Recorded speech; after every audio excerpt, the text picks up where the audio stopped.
Hello everyone. अस्मिता tales पर आपका स्वागत है। कैसे हैं आप सब? मैं पूरी उम्मीद करती हूँ आप सब हेल्दी और वेल्दी होंगे। चलिए शुरू करते हैं हमारी कहानी कात्यायनी का अगला भाग। बादल ने आकर शिवम के सामने खड़े होते हुए कहा, कुंवरी साहब, आपको हुकुम शाह ने लेने के लिए भेजा है। गौरी की पकड़ शिवम की बाह पर कस गई। शिवम ने यह महसूस कर कहा, हम उन्हें खुद छोड़ देंगे। बादल ने शिवम को एक नज़र देखा, फिर नजरें नीची कर बोला, छोटे कुंवर शाह के ब्याह के खातिर कई मेहमान हवेली में हैं। सब कुंवरी शाह के बारे में पूछ रहे हैं। आपको जल्द से जल्द हवेली पहुंचना चाहिए। आप हमारे साथ चलें। शिवम ने गौरी को देखा। उसने ना में सिर हिला दिया। बादल ये देख बोला, हुकुम शाह ने कहा है, अगर आपने बात नहीं मानी तो हम आपको बल प्रयोग कर ले जाएं। हम करना नहीं चाहते। कृपया हमारी बात मान लें। शिवम ने कहा, हम भी साथ चलेंगे। बादल ने अपने पास खड़े दूसरे आदमी को देखा, फिर कहा, ठीक है। उसने उन दोनों को काले रंग की एसयूवी में बिठा दिया। खुद आगे ड्राइवर के साथ बैठ गया। यहाँ राठौर हवेली में कात्यायनी ने आंखें खोली। उसने खुद को बिस्तर पर चादर से ढका पाया। वह उठ बैठी और खुद को देखते हुए बोली, हमें अच्छे से याद है कि हम बिस्तर के किनारे पर लेटे हुए थे। हम बीच में कैसे आए? तभी उसे याद आया, दादी सा ने 3 घंटे बाद मुंह दिखाई के लिए बोला था। उसकी नज़र दीवार पर लगी घड़ी पर गई, जिसमें दोपहर के 1 बज रहे थे। जब हम लेटे थे तब तो 7 ही बजे थे। हम इतनी देर तक कैसे सोते रह गए? उसने कमरे को देखा। खिड़की पर भारी पर्दे लगाए हुए थे ताकि बाहर की रोशनी अंदर ना आ सके। उसने खुद से कहा, ये पर्दे तो खुले हुए थे ना? वह खड़ी हुई और दुपट्टे से अपने चेहरे पर घूंघट कर लिया। वह तेज कदमों से दरवाजे की तरफ बढ़ी। उसने दरवाजा खोला ही था जब सामने रुद्राक्ष नजर आया। उसके हाथ में एक बड़ा सा ट्रे था, जिसमें एक प्लेट को दूसरे प्लेट से ढका गया था। रुद्राक्ष ने उसे देखते हुए मुस्कुराकर कहा, गुड़िया, तुम जाग गई? देखो, हम तुम्हारे लिए खाना लेकर आए हैं। कात्यायनी ने पूछा, दादी सा ने हमें बुलवाने के लिए किसी को नहीं भेजा?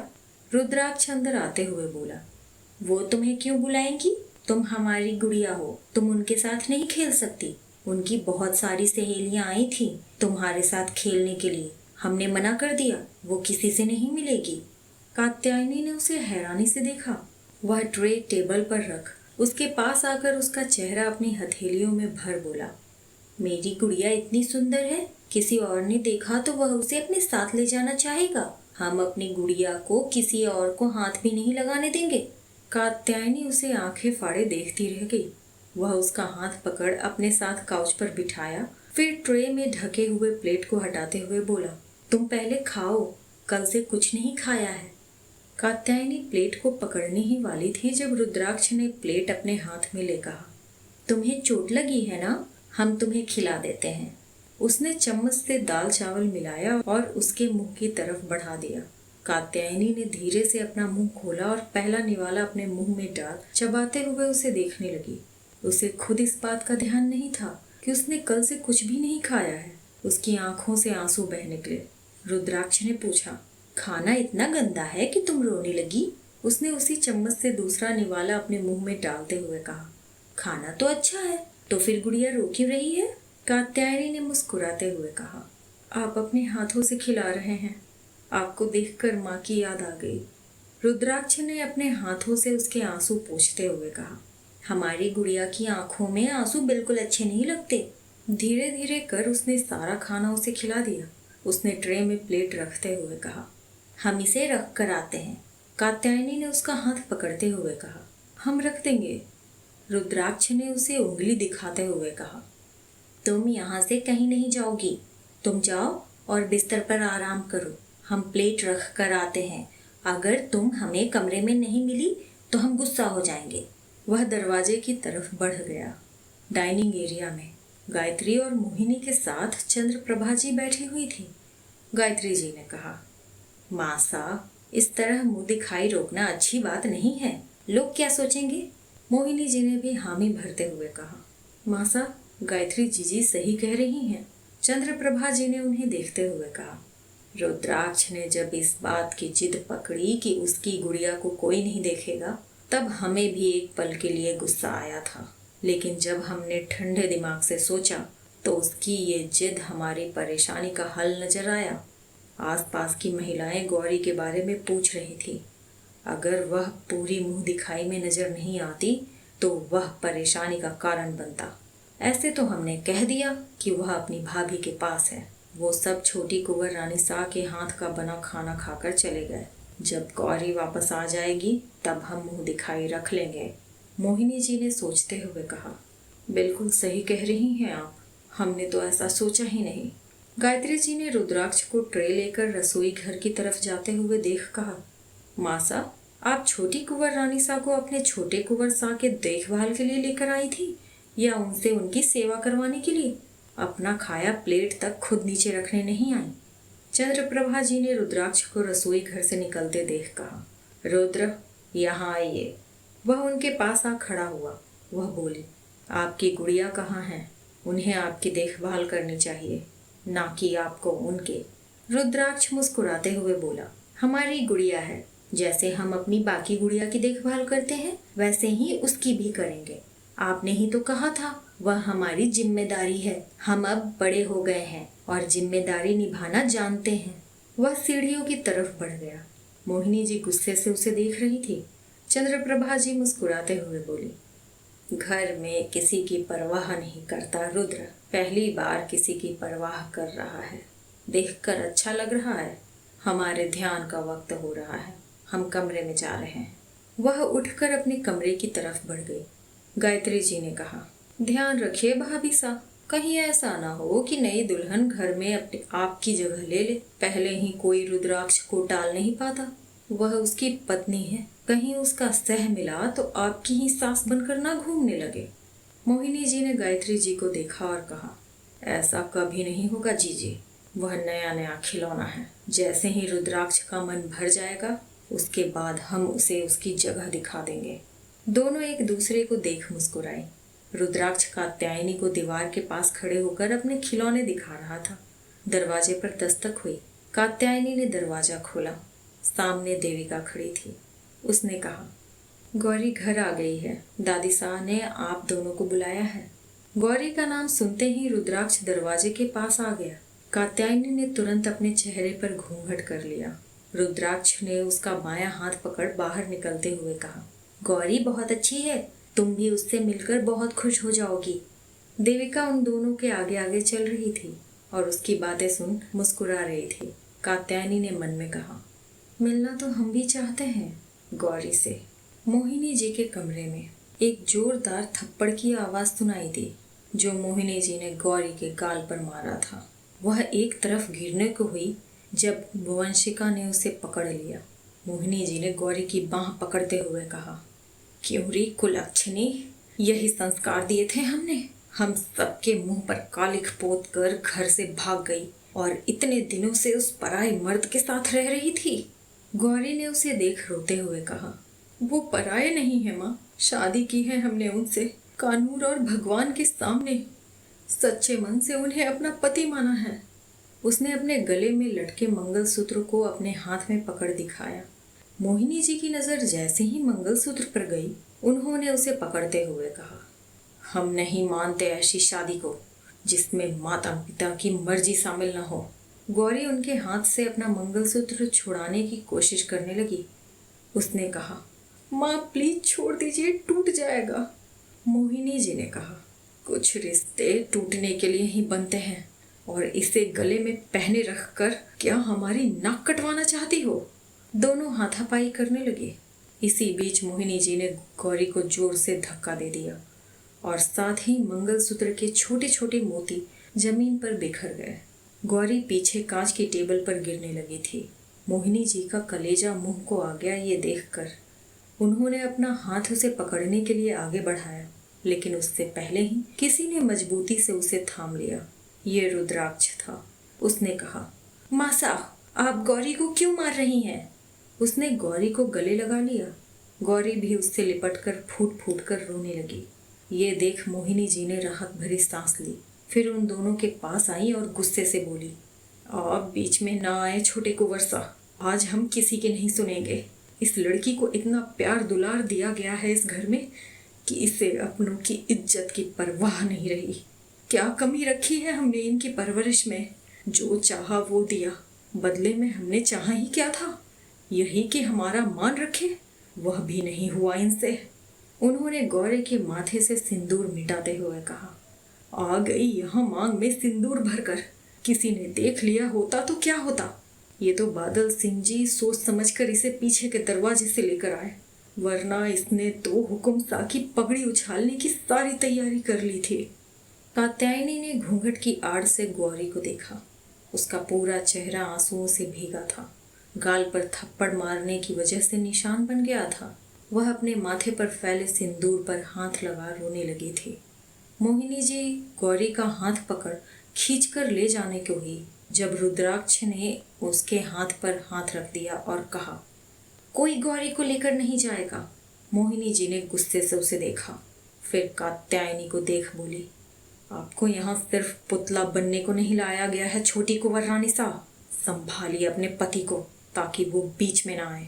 कात्यायनी ने धीरे से आगे बढ़ रुद्राक्ष के हाथ पर हाथ रखते हुए कहा, हमें बाहर इंतजार करना चाहिए। मासा गौरी से बात कर लेंगी, फिर आप कर लेना। रुद्राक्ष ने गुस्से से कात्यायनी को देखा और कहा, गौरी हमारी बहन है, हम किसी को उसे चोट नहीं पहुंचाने देंगे। तभी पीछे से किसी ने उसका हाथ मोहिनी जी के हाथ के ऊपर से छुड़ा लिया। सबने उस तरफ देखा। प्रताप खड़ा था। उसने रुद्राक्ष को गौरी से दूर करते हुए कहा, छोटी कुंवर रानी सास सही कह रही हैं रुद्राक्ष, आप बाद में बात कर लेना। उसने रुद्राक्ष का हाथ पकड़ा और कहा, चलिए। रुद्राक्ष जाने को तैयार नहीं था, लेकिन प्रताप उसके कंधे पर हाथ रख उसे कमरे से बाहर ले आया। कात्यायनी भी उसके साथ बाहर आ गई। पीछे से गायत्री जी ने दरवाजा बंद कर दिया।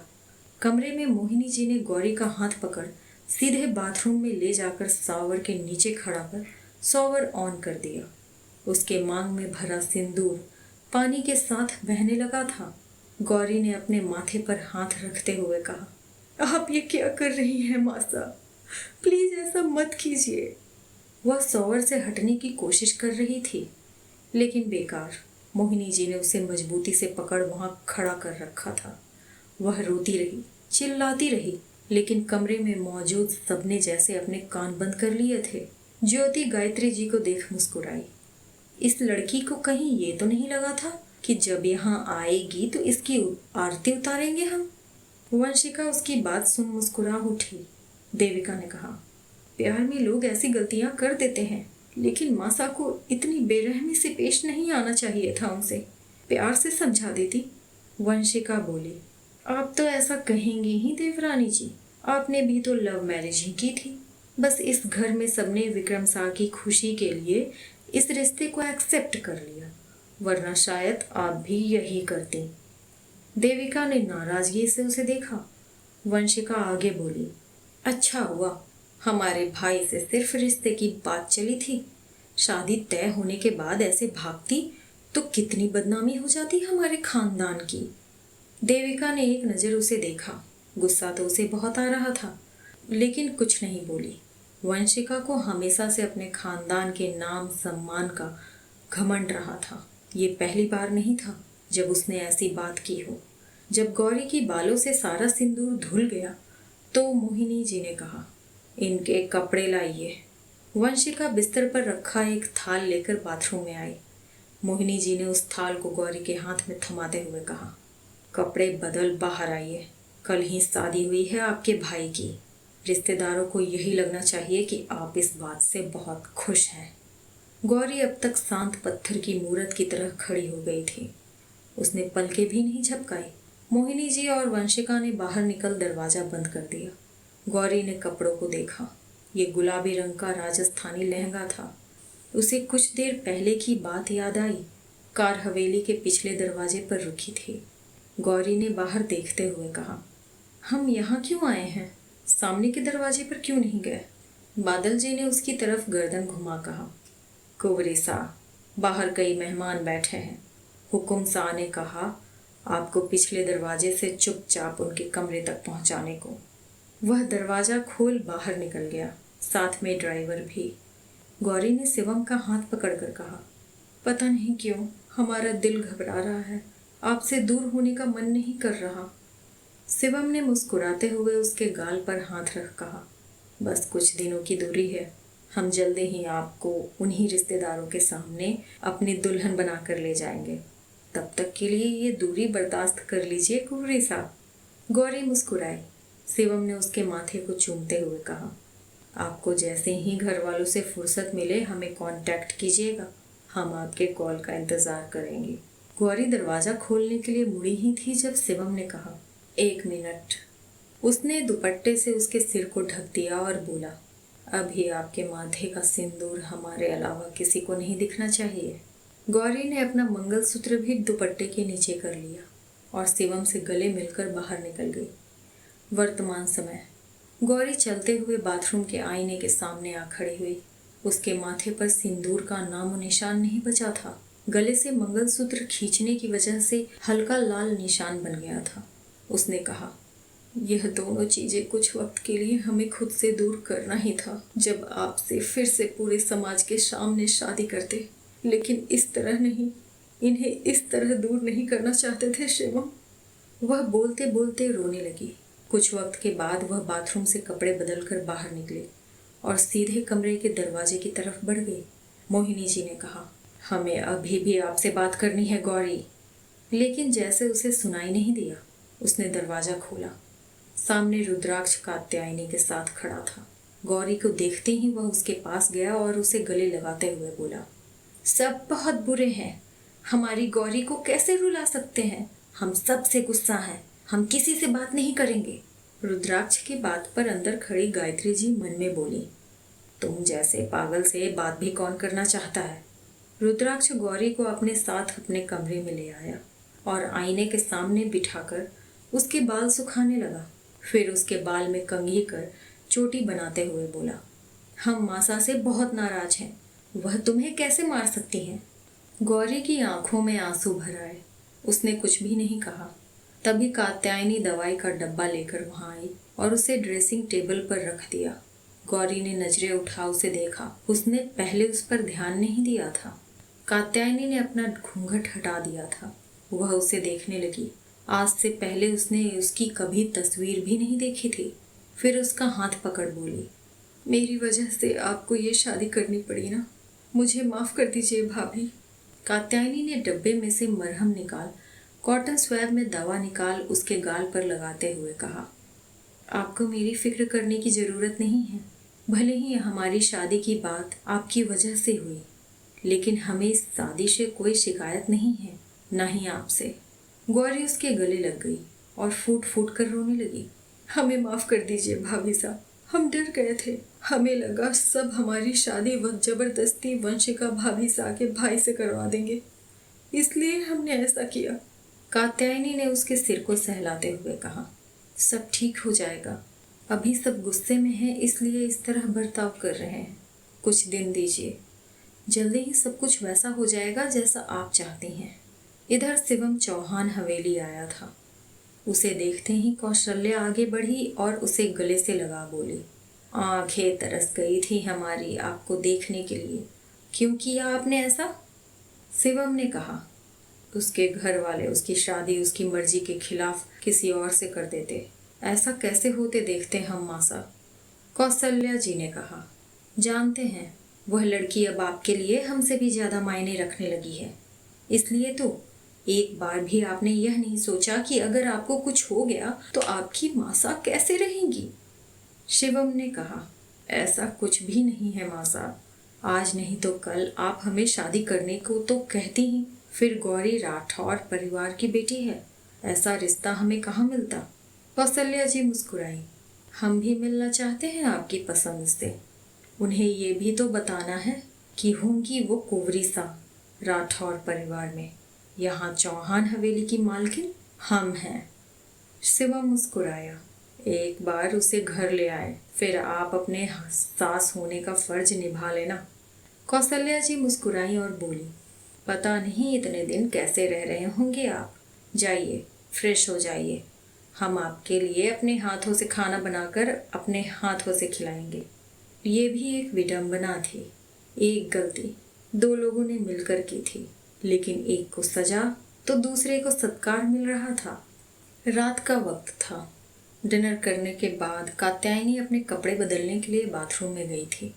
रुद्राक्ष जो कपड़े बदलकर बिस्तर पर बैठा था, उसकी नज़र बाथरूम के दरवाजे पर थी। यहाँ बाथरूम में कात्यायनी अपने ब्लाउज की डोरी खोलने की कोशिश कर रही थी। उसने झल्लाते हुए खुद से कहा, ये कैसी बांधी है उन्होंने, खुल ही नहीं रही, अब हम क्या करें?